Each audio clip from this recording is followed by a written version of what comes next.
When you look into my eyes, you understand what I'm saying? Let me say it to you slowly, and it may sound scandalous. I don't think that you can handle this.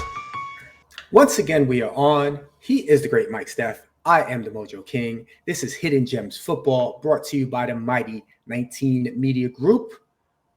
This is week 1 of the NFL 25-26 season. Mike Steph, how are you doing?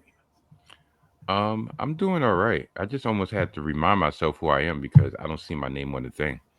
But it's just a mere few, formality because by this time, starting for our season 4 opener, regular season opener, you should know who I am. You should know who he is without the introductions. But besides all that, I'm doing okay. I will say this: I'm dedicating this episode to the memory of my late mother. She passed away 19 years ago today, and I will always be Glenda's baby boy, Glenda's very own. Sans Jimmy McGill, I'll figure that out later. But yeah, so this one's for you, Ma. Love you. All right, Mike Steph, I want to wish you and your family all the best. Nothing but respect there. Transitioning into the episode, we're going to talk about the primetime games today. So there's actually 4 of them. So we have this episode might be chopped up. You might get pieces of it here and there, but we're going to be doing Thursday, Friday, Sunday, Monday, all the primetime games. And we are also going to talk about Survivor for the week. Week 1's always tough. But before that, we're going to start off with Mike Steph's one big thing.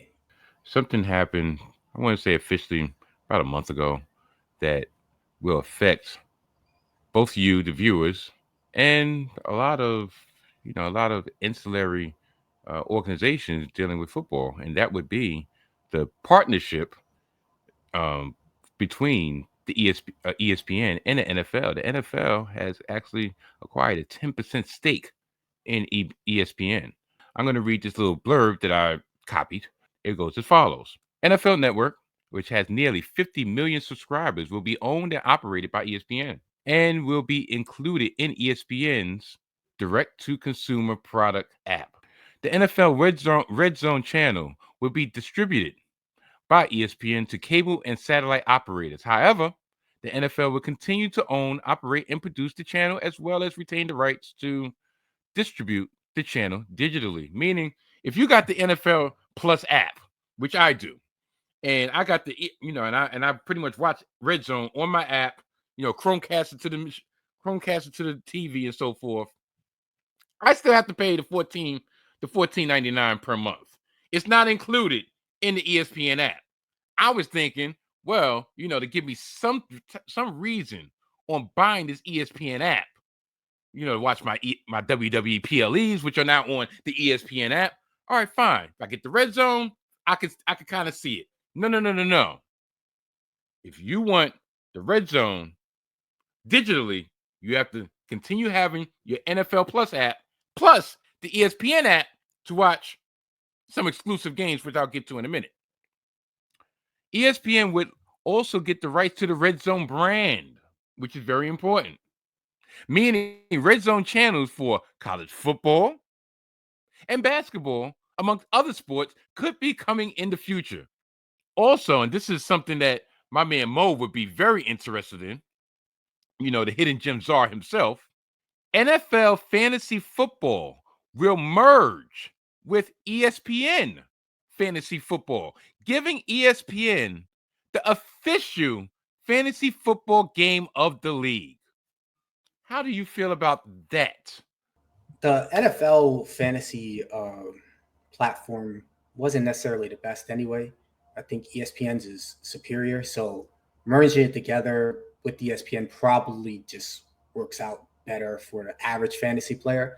But generally speaking, I like more options than less. So anytime we talk about mergers of things, it usually ends up not helping me necessarily. Gotcha. Makes sense.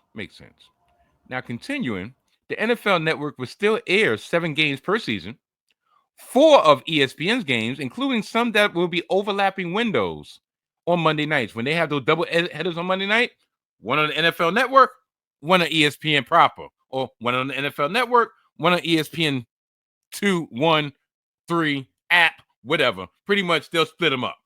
Lastly, ESPN will license 3 additional games that will be carried on the NFL Network. The league, as I said before, gets a 10% equity stake in ESPN, which leads down a dark road of how fair is their coverage going to be? How in depth is their coverage going to be? Like, if the NFL is on some BS, are they going to be able to call the NFL on that BS? Probably not. Hence, the situation a couple years ago with NFL writer, pretty much Hall of Fame writer Jim Trotter, who was part of the NFL media, and he called Goodell out numerous times on the lack of diversity in the media, and sure enough, he didn't get re-signed. He didn't get let go, but they just told him that his services were no longer needed. So is Stephen A. Smith going to bloviate about how he doesn't like Roger Goodell? Is Mike Greenberg going to say, you know what, I believe there's a conspiracy against the JET at Jets? No, he is not. So that's my main concern. There's a lot of things going on. Money rules the world, unfortunately. Money. That's what the NFL is all about. And I think Robert Kraft had mentioned this during the offseason. If the salaries are going up and we're going to continue to raise the salaries of our players, then we need more streams of income. And having that influx of capital from the NFL will allow us to pay the players what they richly deserve, even though they probably deserve more than what they're getting. So if they could give you $60 million a year, guess what? You're probably worth 120. So that's Steph's first one big thing of the season. Yeah. Hey, we're back at it. Like Steph's one big thing. Yo, what's up? I'm Desmond, and I'm the host of Hip to the Games, a podcast from 19 Media Group, where the brilliance of basketball and hip-hop's past and present is genuinely appreciated. Join me every other Friday as we celebrate some of the greatest artists, albums, moments, songs, bars, punchlines, NBA teams, players, just anything and everything to do with the game of rap and the game of basketball. See, if you like basketball and hip-hop, that means you're hip to the games. But no matter where you fall on that spectrum, I encourage you to join the fun every other Friday on your favorite podcast platform, courtesy of the great 19 Media Group.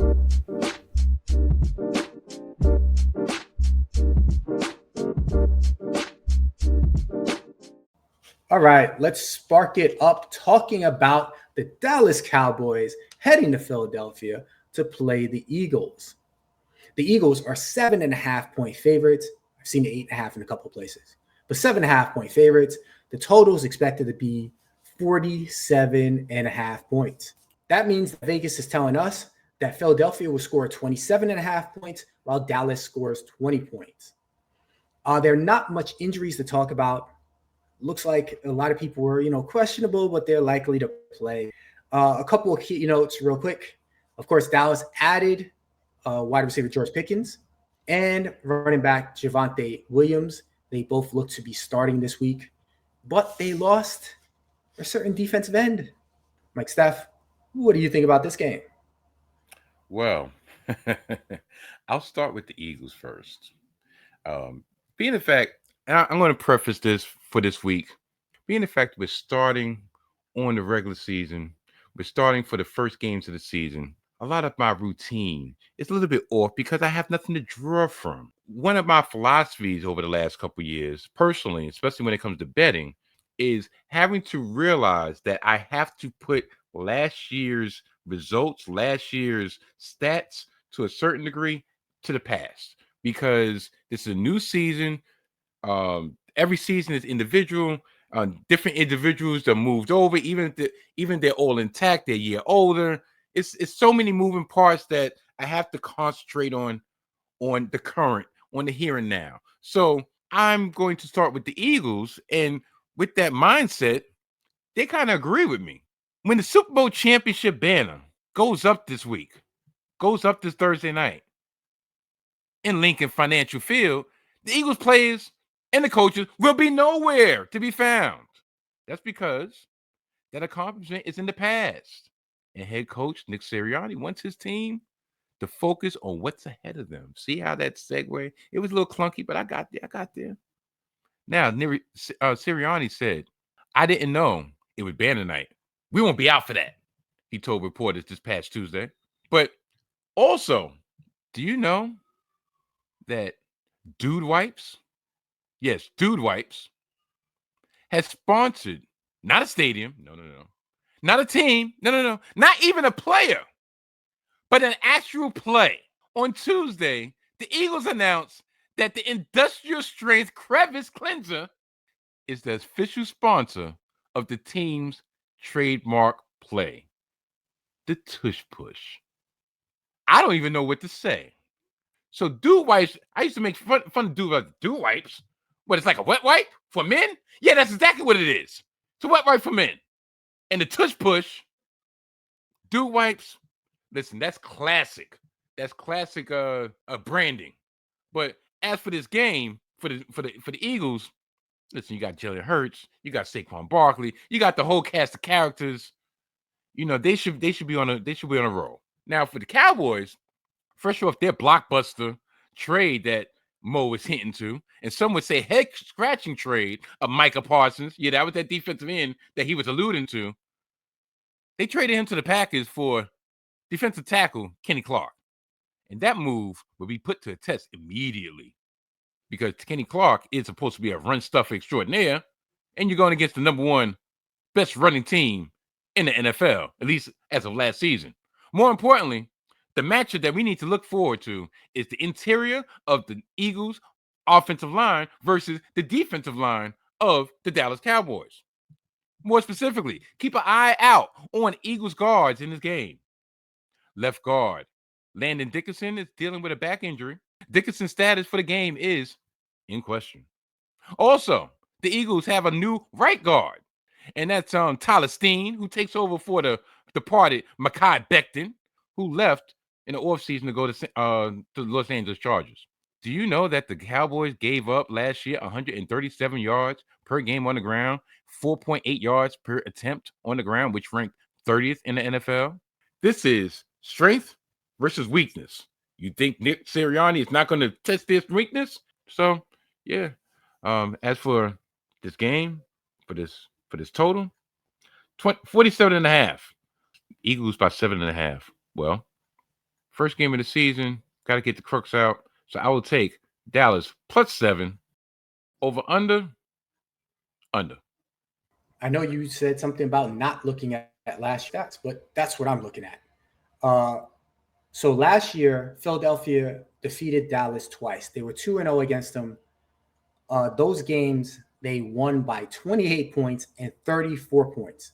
Those without that. Can I finish? Those were the two biggest wins of the season for the Cowboys as far as points. But as my partner just pointed out, both of those games, Dak Prescott missed. Dallas, over the last 6 years, is 1-5 in Philadelphia. That one win was in 2021, and it was in a week 18. I don't really think much of it. And Philadelphia's last lost their season opener back in 2020. Now, to tell you the truth, when I first looked at this, before I looked at anything, I was going to go under the 7.5 because it just seems like now that Dak's there, the game should be close. But I changed my mind. I don't think so. I'm taking Philadelphia and the 7.5 points. And I'm actually going to go over because Dak should help them score a little bit. I am interested to see what happens as far as Philadelphia. Are they going to be quite as run-heavy as they were last year? You know, if they get ahead with this game, then I'm sure they will be. But I have a feeling that they're going to expect the passing attack to help a little bit more. I'm looking forward to see what Devontae Smith and A.J. Brown will deliver. This is a 19 Media Group presentation. Take two. Take two. Talk about it. I'm ready. You start off, you got a frog in your throat. Here's the great Mike Steph. I am the Mojo King. Hidden Gems Football. Brought to you by the mighty 19 Media Group. Mike Steph, how are you doing today? I'm doing fine. Devontae. How come I keep forgetting everybody's name? Devontae Smith. There we go. We're talking NFL. Week 1. Thursday night football.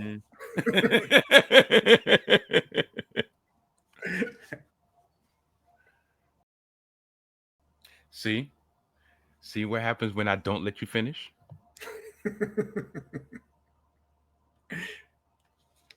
That's true.